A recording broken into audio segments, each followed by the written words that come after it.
The sandstorm hit Karis with the fury of a dying star.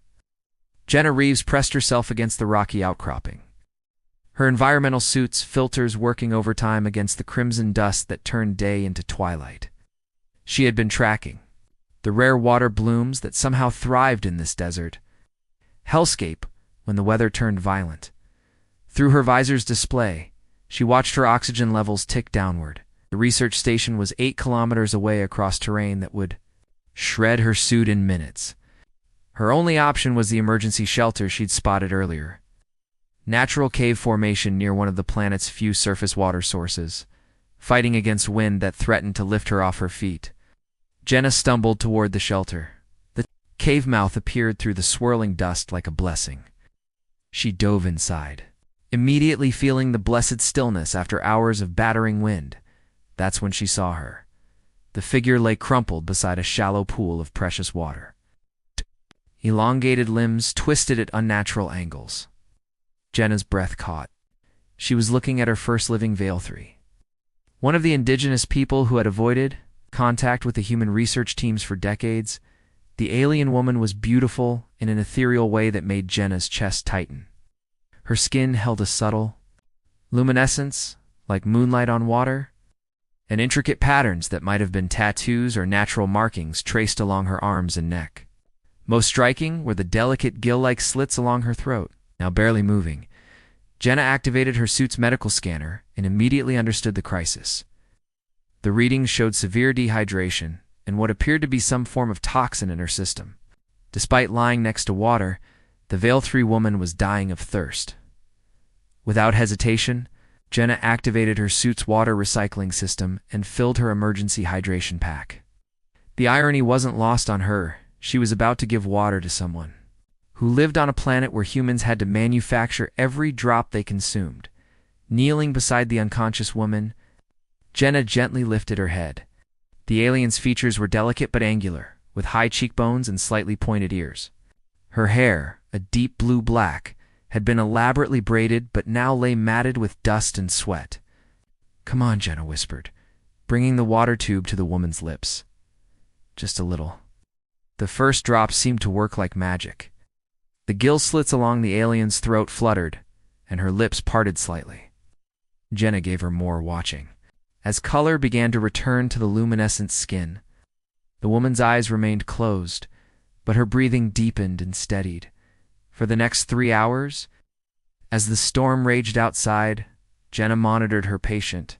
She shared her water rations, used her medical supplies to clean and dress several cuts, and kept the woman warm with her emergency thermal blanket. It felt natural, even necessary, one sentient being helping another. As the storm finally began to subside, the Veil 3 woman's eyes fluttered open. They were the color of deep amber with flecks of gold, and they fixed on Jenna with startling intensity. For a moment, neither moved. Then the alien's gaze dropped to the empty water container in Jenna's hands, and something shifted in her expression, a mixture of gratitude and what looked disturbingly like fear. The woman spoke, her voice melodic but strained. "You gave me water to live." Jenna nodded, unsure why the statement sounded more like an accusation than gratitude.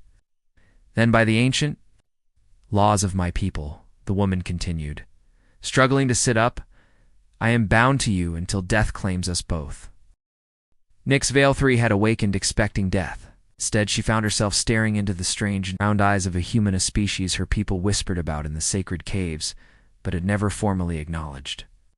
The taste of pure water still lingered on her tongue, water freely given when she lay dying. Now that gift had sealed both their fates in ways the human could never understand. Bound to me? The human woman Jenna. She had said her name was looked confused rather than alarmed. "I don't understand. I just gave you water." Nyx pulled herself to sitting, her body still weak but no longer dying. The ceremonial scarification along her arms tingled as her circulation improved. The intricate patterns that marked her as a water keeper. Of her clan, she had been returning from a failed negotiation with a rival tribe when the poisoned spine crawler had struck her. The venom would have killed her slowly. She would have died with honor beside the sacred spring. Now she faced something far more complicated than death. "Among my people," Nyx began carefully, choosing her words in the human tongue she had learned in secret. Water is life, and life is sacred. When one person saves another from water death, they become bound by the deepest law we know. The saved belongs to the saver until both return to the eternal flow.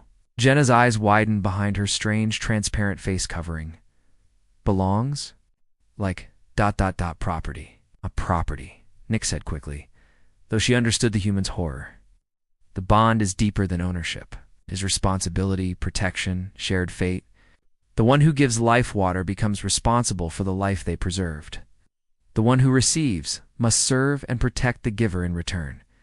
She gestured to the empty water container. You freely gave your most precious resource to save a stranger. By our law, I am now your bonded servant, your companion in all things, your responsibility until the stars grow cold. Jenna stood abruptly, pacing to the cave mouth where the last of the sandstorm was dissipating. That's insane. I can't own another person. I won't. I don't understand, Nick said, feeling the familiar weight of cultural difference. This isn't about what you want. The law exists whether you accept it or not. My clan will come looking. For me, when they find me with you, they will see the Saint-Jure water container, my recovered health, the way the sacred spring bears witness to what happened here. She pointed to the small pool where she had collapsed. The water had turned a faint blue color, a phenomenon that occurred when the planet's mineral-rich springs were exposed to human technology. The spring itself proclaims what you did. Jenna returned to her side, crouching down with urgent intensity. Then we lie. You say you're recovered on your own. You were never dying, just resting. Nyx touched the scars along her throat, the marks. Every Veil 3 received when they came of age, designed to change color based on their emotional state. Right now, they glowed a soft gold, indicating gratitude and peaceful intent. But during her near-death, they would have turned deep purple, and traces of that color still lingered. The marks don't lie, she said softly. And neither do the sacred springs. My people will read the truth in both. For several minutes they sat in silence. Nyx studied this human who had saved her without thought of consequence. Jenna was smaller than Veil 3 women, with strange, short-cropped brown hair, and skin the color of desert sand. Her eyes held intelligence and determination, but also a kindness that had compelled her to share precious water with a dying alien. What happens if I refuse to accept this bond? Jenna finally asked. Nyx's throat marks flickered between gold and the deep red of sorrow. Then I am kinless. Cast out from my people as one whose life debt was rejected, I would wander until the desert claimed me, because no clan can take in one whose bond was refused. And if I accept it, then you become part of something no human has ever experienced. You would need to learn our ways, live by our customs, make decisions, not just for yourself, but for one whose life you now carry responsibility for. Jenna was quiet for a long moment. What do you want, Nyx? The question surprised her. In all her imagined scenarios of how this conversation might go, she had never considered that the human might ask for her preference. I want to live, Nyx said honestly. But I also want you to understand what you're choosing. This bond, it changes everything. For both of us. Outside, the sound of approaching hovercraft engines echoed across the desert. Nyx's enhanced hearing picked up the distinctive harmonic of Veil 3 technology. They come, she whispered. Jenna's hand found hers, warm and steady. Then we face this together. Elder Korth had seen many strange things in his 4 centuries of life, but nothing had prepared him for this moment. He stood at the mouth of the sacred cave, his ceremonial robes whipping in the settling wind, and stared at an impossible sight. Nyx Veil 3, daughter of a respected waterkeeper bloodline, sitting beside a human as if they were equals. The 3 other clan members flanking him remained silent, waiting for his judgment. But Korth found himself studying the scene with growing unease. The spring had indeed changed color, the telltale blue that indicated contact with alien technology. Nyx's throat markings bore the faded purple of near-death, overlaid with the gold of life debt. Most damning of all, the human's water container lay empty beside them, and Nyx's life signs were strong. Nyx of the Waterkeeper line, Korth said formally, his voice carrying the weight of ancestral authority. Explain why you sit in companionship with an outsider. Nyx rose with the fluid grace of her people, but she did not step away from the human. That small act of defiance sent ripples through the gathered Veil-3. Honored elder, she replied, I was dying when the sandstorm brought me here. Poison ran through my veins, and the sacred spring could not cleanse me fast enough. This human, Jenna Reeves, gave me her own precious water and tended my wounds until I recovered. Korth's eyes narrowed.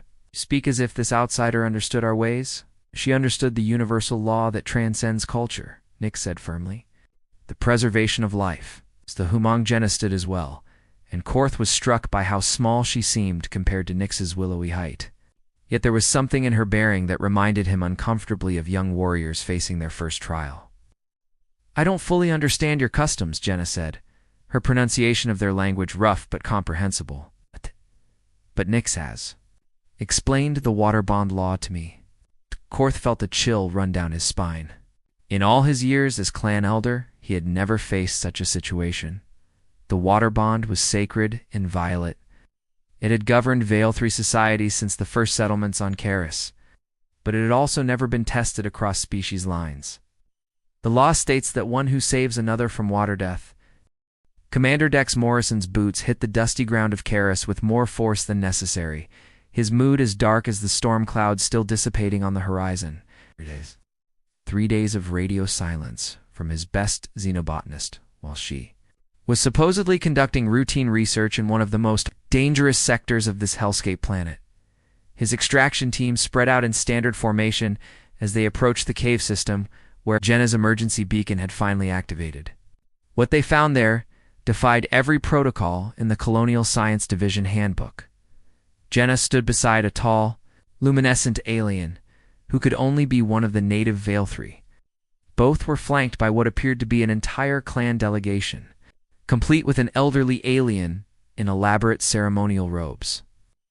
The tension in the air was palpable, but it wasn't the hostile tension Dex had expected. It was something else entirely. Dr. Reeves, he called out, his voice carrying the authority of 15 years in colonial service. Stand down and report. Jenna turned toward him, and something in her expression made him pause. She looked different, not frightened or coerced, but somehow transformed, resolved in a way he'd never seen before. Commander Morrison, she replied formally, I need to brief you on a developing interspecies situation. Dex's jaw tightened. In his experience, developing interspecies situations usually meant diplomatic disasters that took months to untangle and cost careers in the process. Walk me through it, Doctor, he said, gesturing for his team to maintain position but stand ready. What followed was perhaps the most bizarre briefing of Dex's career. Jenna explained the rescue, the alien law, and the formal recognition that had apparently just taken place. Through it all, the tall Veil-3 woman, Nyx, remained, silent but watchful. Her strange throat markings, shifting colors, and what seemed to be an emotional response to the conversation. Let me understand this correctly, Dex said, when Jenna finished. You've somehow gotten yourself legally married to an alien, according to their customs, and you expect me to just accept this?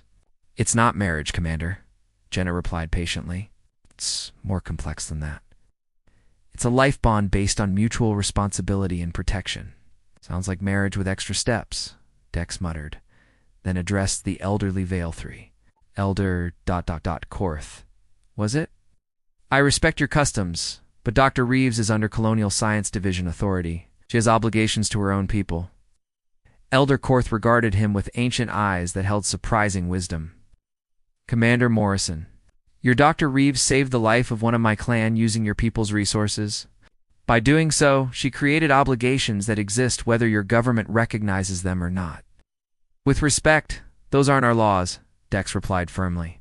Are they not? Korth asked quietly. Does your culture not value the preservation of life? Do your people not believe in honoring commitments made in crisis? The questions hit uncomfortably close to home.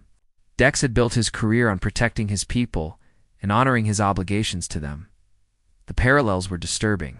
The issue, he said carefully, is that Dr. Reeves has responsibilities to her research team, her mission, and ultimately to Earth's colonial command. She can't just abandon those to honor an alien custom. who asked her to abandon anything. Nyx spoke for the first time, her voice carrying a musical quality that somehow conveyed both strength and reasonableness. The bond does not require her to cease being who she is. It requires us to face our obligations together. Dex studied the alien woman with growing suspicion. And what exactly do you think those obligations include? Protection of each other, sharing of resources, mutual support in achieving our respective purposes, Nyx replied. I am trained in desert survival, climate prediction, and mineral location. Your Dr. Reeves studies plant adaptation? Perhaps our obligations can serve both our people's interests? It was a shrewd answer, and Dex had to admit it had merit. Veil 3 had been elusive since humanity arrived on Karis. Having a cultural liaison could open doors that had remained firmly closed for decades. Commander Jenna said quietly, I'm not asking for permission. I'm informing you of a new reality and requesting that you help me figure out how to make it work within our existing mission parameters. Dex looked at his subordinate, brilliant, dedicated, and now apparently bound by alien law to a native guide. The pragmatic part of his mind was already calculating potential advantages. The protective part was worried about what Earth's colonial command would say when he reported this development. Dr. Reeves, he said finally, you realize I have to report? This up the chain of command. I may order you back to Earth for debriefing. Then Nyx comes with me, Jenna replied without hesitation. The bond doesn't recognize planetary boundaries. Elder Korth stepped forward. If that becomes necessary, I will provide documentation of the bond's legitimacy according to our laws. Your superiors may choose not to recognize it, but they cannot claim ignorance of it. Dex felt a headache building behind his eyes. Diplomatic incidents, alien customs, and subordinates who had apparently developed a spine at the worst possible moment. Command was going to love this. We maintain current mission status pending further orders, but Dr. Reeves, your alien bonded partner, follows human safety protocols while working with our team. And if this goes sideways, it's on your head. As his extraction team began the journey back to base, Dex watched Jenna and Nyx walking side by side, already developing the easy communication of partners. Perhaps this disaster might turn into an opportunity after all, or perhaps he was about to become the commander who started an interspecies incident. Over one scientist's overdeveloped sense of compassion, time would tell. Zara Veil 3 had always been the problem solver in her family, the one who found ways around obstacles that stopped others cold. At barely 2 centuries old, she was considered impetuous by clan standards. But her innovative thinking had already earned her a place on the Cultural Council. Now, watching her sister navigate an impossible situation, Zara saw an opportunity that could transform both their peoples. 3 weeks had passed since the bonding ceremony, and the research station buzzed with tension. Human Colonial Command had sent increasingly stern communications demanding Jenna's return to Earth for cultural contamination assessment. Meanwhile, traditionalist Veil 3 clan leaders questioned whether Elder Korth had overstepped his authority in recognizing an interspecies bond. Zara found Jenna and Nyx in the hydroponics lab, working side by side on a project that seemed to absorb them completely. Jenna was documenting the properties of desert-adapted root systems, while Nyx provided insights into which plants the Veil 3 used for water storage during drought seasons. Their collaboration was producing research at a pace that impressed even the skeptical human scientists. Sister Zara called out in their native tongue, then switched to human standard out of courtesy to Jenna. I bring news from the Cultural Council. Nyx looked up from the plant specimens, her throat markings shifting to the pale blue of concern. Good news or preparation for bad news? Both, Zara replied, settling onto one of the lab stools with the casual grace that marked her as Nyx's kin. The council has been debating your bond for weeks. Half want to declare it invalid, half want to use it as precedent for future human-Veil 3 relations. And the third half? Jenna asked dryly, having learned to appreciate Veil 3 political complexity. Zara grinned, an expression that transformed her angular features. The third half has a proposal. That's where I come in. She pulled out a data tablet covered in intricate diagrams and flowing Veil 3 script. What if your bond isn't an anomaly to be managed, but a prototype to be refined? Both women leaned forward, intrigued despite themselves. "Explain," Nix said. "Your bond was created by ancient law designed for our people alone," Zara began, her voice taking on the cadence of a formal presentation. "But the underlying principle, mutual responsibility between those who preserve life, is universal. What if we created a new framework, a voluntary bonding system that honors both cultures?" She manipulated the tablet's display, showing a complex flowchart of relationships and obligations. Humans value individual choice and scientific collaboration. Veil 3 value community, responsibility, and resource sharing. A voluntary bond system could incorporate both. Jenna studied the diagrams with growing excitement. "You're talking about formalized partnerships between individuals from both species, based on complementary skills and mutual benefit." "Exactly," Zara said. "Bonds could be professional, like yours has become, focused on research and knowledge sharing, or personal for those who choose deeper connections. Each bond would be negotiated individually with terms both parties agree." 2. Nix's markings shifted to the warm gold of approval.